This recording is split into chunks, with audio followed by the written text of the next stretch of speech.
आप लोकलडिब्बा.com देख रहे हैं और मेरा नाम है नीलेश। ये हमारी संविधान सीरीज है जिसमें हम संविधान के अलग अलग अनुच्छेदों के बारे में बात कर रहे हैं। इस वीडियो में हम संविधान के अनुच्छेद 3 की बात कर रहे हैं।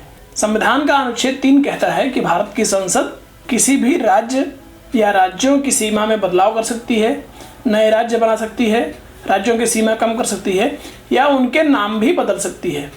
इसको समझते हैं कैसे।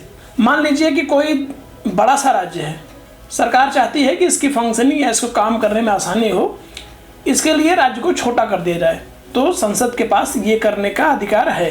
ये पहले हो भी चुका है, जैसे उत्तर प्रदेश में से उत्तराखंड को अलग कर दिया गया। इसके अलावा सरकार और क्या कर सकती है। सरकार मैं यहाँ पर इसलिए कह रहा हूँ कि संसद उसी के साथ चलती है जिसकी सरकार होती है।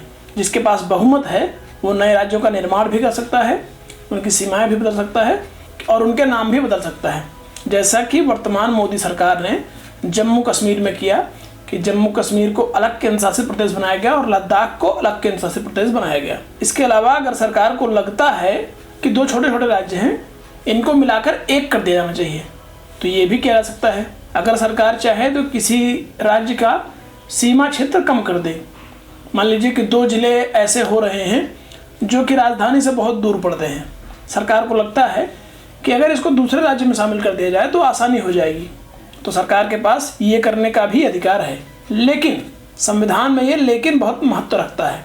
कहा क्या गया है कि अगर ऐसा करने से किसी राज्य की सीमा पर कोई फर्क पड़ता है तो उसकी सहमति भी जरूरी है। आप समझते होंगे कि कोई भी काम करने से पहले, खास करके कानूनी काम करने से पहले, उसके बारे में लोकसभा या राज्यसभा में प्रस्ताव लाया जाता है।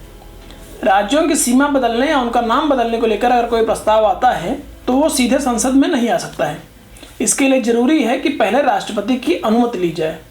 राष्ट्रपति भी अनुमति देने से पहले प्रभावित होने वाले राज्य या राज्यों से उनकी विधानसभा को अपने पक्ष में लेंगे या उनकी भी सहमति लेंगे। ये सब कुछ हो जाने के बाद ही संसद में इसका प्रस्ताव पेश किया जाएगा और कार्यवाही आगे बढ़ेगी। कुल मिलाकर संसद यानी संसद को चलाने वाली सरकार नया राज्य बना सकती है, 2 राज्यों में से तीसरा राज्य भी निकाल सकती है, 2 राज्यों को मिलाकर एक कर सकती है, इनका सीमा क्षेत्र कम या ज़्यादा कर सकती है और किसी राज्य का नाम भी बदला जा सकता है। उम्मीद करते हैं कि आप अनुच्छेद 3 को समझ गए होंगे। अगर आपको संविधान सीरीज समझ में आ रही है, आपको ये अच्छा लग रहा है, तो प्लीज़ हमारे चैनल को सब्सक्राइब कर लीजिए और संविधान प्लेलिस्ट को सेव कर लीजिए।